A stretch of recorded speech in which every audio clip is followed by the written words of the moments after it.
Okay, so we're on page 23. It says reading number 14, characterization. Now I realize that I did not give you enough space to write this first note down. So if you need to write it in the bottom of the box, you can. But I just want us to know that characterization is how we are given info about a character. Characterizations was one of your lit terms, but characterization is anytime an author is trying to tell us who a character is or what they are like. How they give us that information becomes characterization. And we have two main types.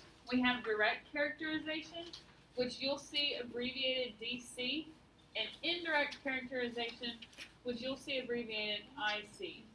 Now, the definition of direct characterization is that the author tells us what a character is like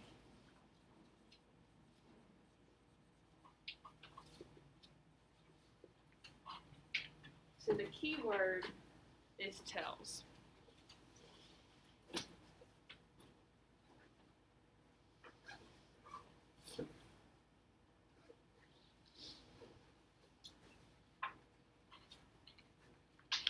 An example of direct characterization would be if an author said Miss Pena was allergic to shrimp. They just come out and tell you Miss Pena is allergic to shrimp. Or Cooper played baseball. That is just, we just need to know about it. Cooper played soccer. You don't play baseball, do you? Oh, okay, good. Cooper played both. That would be direct characterization. They just tell us. Eli did not play baseball. That's characterization. Do you? Do y'all all play baseball? Okay, that's good. So, all of that is an example of direct characterization. Now, indirect characterization is the opposite. The author shows or hints at what a character is like.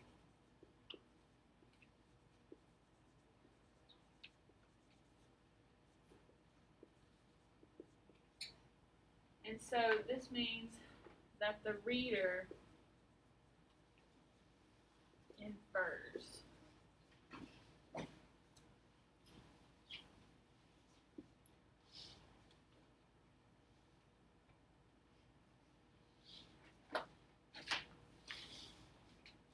You okay, Cody? Can you read it? Okay, good. So an example of indirect characterization would be, instead of saying Miss Pena was allergic to shrimp, indirect characterization, the author might show Miss Pena going to dinner, Miss Pena eating shrimp, and Miss Pena getting hives and having a freak out and having to go to the ER. Do you still get the same information? Yes. But in one example, the author tells us, and in the second example, the author shows us. Now, good authors are going to use both. They're going to use direct characterization sometimes, and they're going to use indirect characterization sometimes. They use a mix, because if you use one too long, it gets a little boring. It gets a little repetitive. So now we're going to look at this new character, Max Vandenberg, and we're going to see what has been shown or told to us about Max. Now, in the books, Max is often referred to as the struggler. Why do you think he's called the struggler?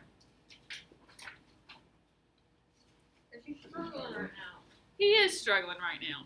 And so he's struggling being a Jew. He's struggling trying to find safety. He's just struggling. So in your first box on the left, we have what are we told Max is like. So this is going to be direct characterization. What are some things that Marcus Zusak just tells us about Max? He says, you need to know this. He is Jewish.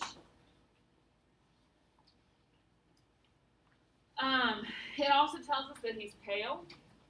And he's 22. Eli, what were you going to say? What does he like to do as a child? Spends a lot of his time doing?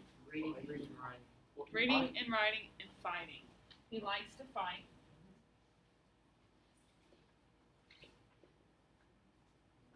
When did his father die? When he was 9. Right now. 9. You're thinking of his uncle. His father died when he was 2.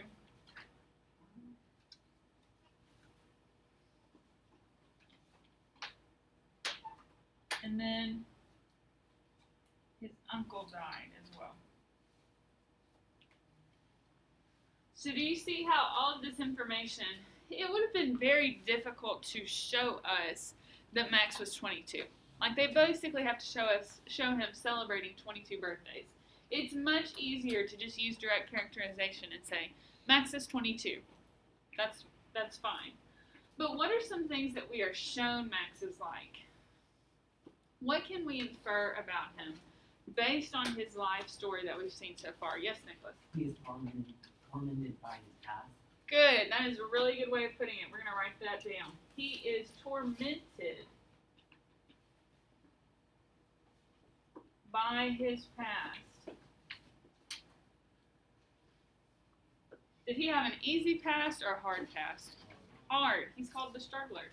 And so he is constantly struggling with the things that he has faced in his past. He struggles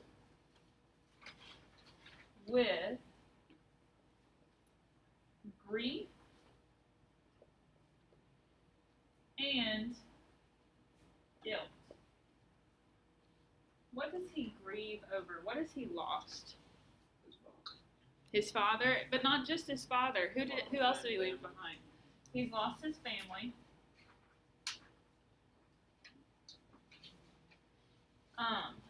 He also has lost his home.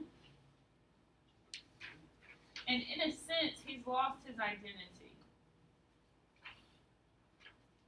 Adolf Hitler not only wanted to get rid of the Jews, he wanted to get rid of any idea, any mention of being Jewish. He wanted to erase that. And so Max feels like he has lost everything.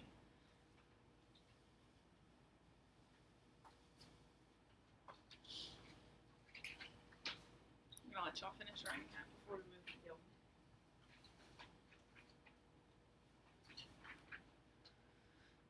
Do y'all have enough space to write? I know it's not really fitting on the whiteboard, but do y'all have enough space on the paper? Okay, good. What are some things that Max feels guilty about? He feels guilty about his identity.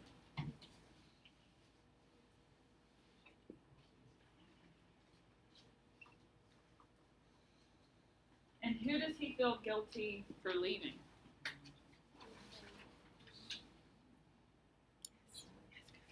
He left his family.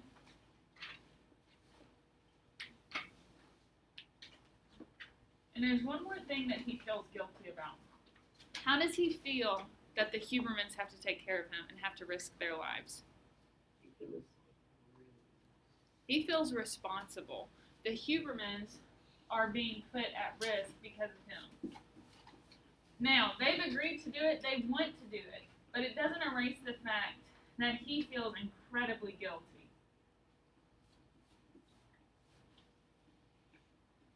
So he's got a lot going on.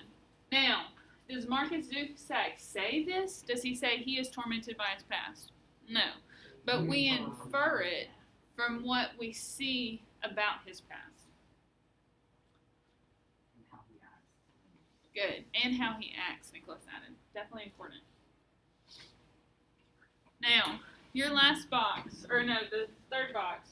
What was life like for a Jew living in Nazi Germany? Y'all said you've studied World War II before. So Terrible. it was terrible.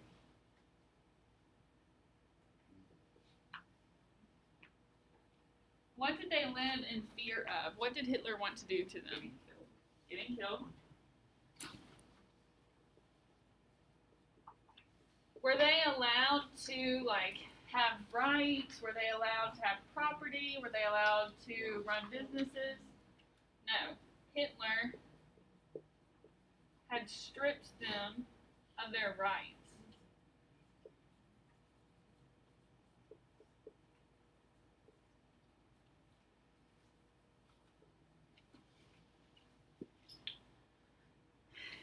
And then this last box, we're going to expand on this idea. But do Max and Liesel have things in common, or are they completely different? We have They are, and I want you to write this quote down. Hans says, "You two are more alike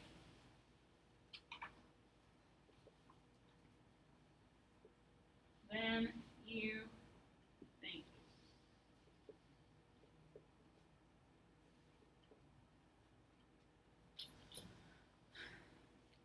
Okay, so once you've got those notes down, you're going to turn to the next 2 pages in your workbook. You're going to do the Venn diagram for similarities and differences between Max and Liesel, and then you're going to answer the questions on the next page. So it'll be pages 24 and 25. You're going to answer the questions and submit those 2 pages for your assignment. Thanks.